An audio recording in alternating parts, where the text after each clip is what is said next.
Hello parents, welcome back to the channel Praneeth மாமி.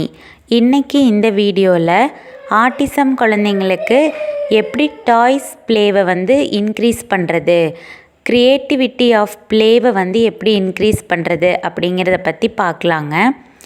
Autism குழந்தைங்க பொதுவாக பார்த்திங்கன்னா ஒரு பொருள் ஒரு விளையாடுறதுக்கு ஒரு விளையாட்டு ஜாமானை வாங்கி கொடுத்தீங்கன்னா அந்த விளையாட்டு ஜாமானத்தை வச்சு எப்படி விளையாடணும் அப்படின்னு தெரியாது.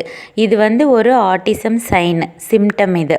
ஸோ அந்த குழந்தைங்களுக்கு நம்ம என்ன பண்ணலான்னா, ஆஸ் அ ஆட்டிசம் பேரண்ட்டாக அந்த பொருளை வச்சு எப்படி விளையாடணும் அப்படிங்கிறத நம்ம சொல்லி கொடுக்கலாம். ஃபார் எக்ஸாம்பிள், இப்போ என்னோடய பையன் டிராக்டரும் ட்ரக்கும் வச்சு விளையாடுறான். ஸோ இவ்வளோ நாளாக பார்த்திங்கன்னா அவனுக்கு விளையாட தெரியாது. இப்போது ட்ரக்கை திருப்பி போட்டு வீல்ஸை சுற்றி சுற்றி பார்த்துக்கிட்டே இருப்பான்.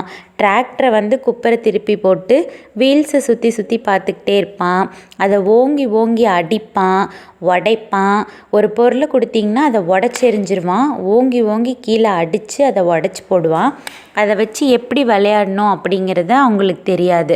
ஸோ நம்ம என்ன பண்ணணுன்னா, டிராக்டர்னால் அதை ஓட்டி தான் விளையாடணும். இப்போ ஜேசிபினா அதை மண் வலிச்சு விளையாடணும், ட்ரக்குனா அதை ஓட்டி விளையாடணும் அப்படிங்கிறத நம்ம அந்த குழந்தைகளுக்கு சொல்லி கொடுக்கணும். டாய்ஸ் ப்ளே தானே, அது விளையாடலின்னா என்ன, அதெல்லாம் முக்கியம் இல்லை அப்படின்னு நீங்கள் நினைக்கக்கூடாது.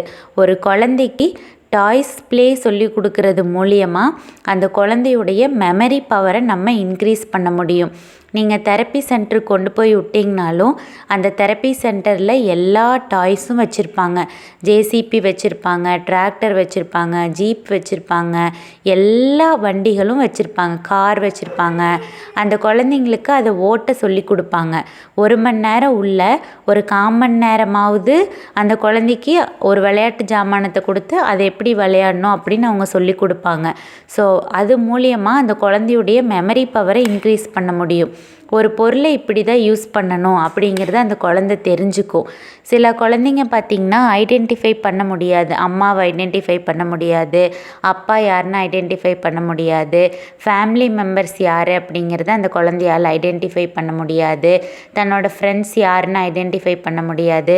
ஃபுட் ஐட்டம்லாம் கொடுத்திங்கன்னா அது ஃபுட் ஐட்டத்துடைய பேரில் ஃபுட் ஐட்டம் இது ஃபுட்டு அப்படின்னு அந்த குழந்தையால் ஐடென்டிஃபை பண்ண முடியாது. இந்த மாதிரி எல்லாம் இருக்கிறதுக்கு என்ன காரணம்னா, மெமரி பவர் கம்மியாக இருக்கும். அம்மாவை பார்த்தோன்னே இதுதான் அம்மா, அப்பா பார்த்தோன்னே அப்பா, தாத்தா பாட்டி பார்த்தோன்னே இதுதான் தாத்தா பாட்டி, இதுதான் நம்ம வீடு, இதுதான் தாத்தா பாட்டியோட வீடு, இதுதான் நம்மளுடைய சுற்று வட்டாரத்தில் இருக்கிறவங்க, இதுதான் நம்ம ஃப்ரெண்ட்ஸு, இதெல்லாம் சாப்பிட்ற பொருள், இதெல்லாம் நம்ம அன்றைக்கி சாப்பிட்டோம், இதுதான் நம்மளுக்கு டெய்லி சாப்பிட கொடுப்பாங்க, இது நம்ம விளையாண்டுட்டுருக்கிற பொருள், இது நம்மளோடது அப்படின்னு சொல்லிட்டு ஒரு பொருளை அந்த குழந்தை ஐடென்டிஃபை பண்ணி அதை ஞாபகம் வச்சுக்கணும். அதுக்கு மெமரி பவரை இன்க்ரீஸ் பண்ணணும். இந்த மெமரி பவரை இன்க்ரீஸ் பண்ணுறதுக்கு இந்த டாய்ஸ் ப்ளே ரொம்ப ரொம்ப முக்கியம். இனி நான் வரக்கூடிய எல்லா வீடியோஸ்லேயும் என் குழந்தைக்கு எப்படி என்னென்ன டாய்ஸ் எல்லாம் நான் வச்சுருக்கிறேன்.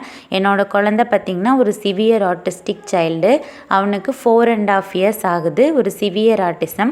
நான் வீட்டில் என்னென்ன பொருளெல்லாம் வச்சுருக்கேன், அந்தந்த பொருளை வச்சு அவனுக்கு எப்படி விளையாடுறதுக்கு சொல்லி கொடுக்குறேன் அப்படின்னு நான் தொடர்ந்து வீடியோஸில் போடுறேன். ஸோ என்னோடய வீடியோஸை தொடர்ந்து பாருங்கள்.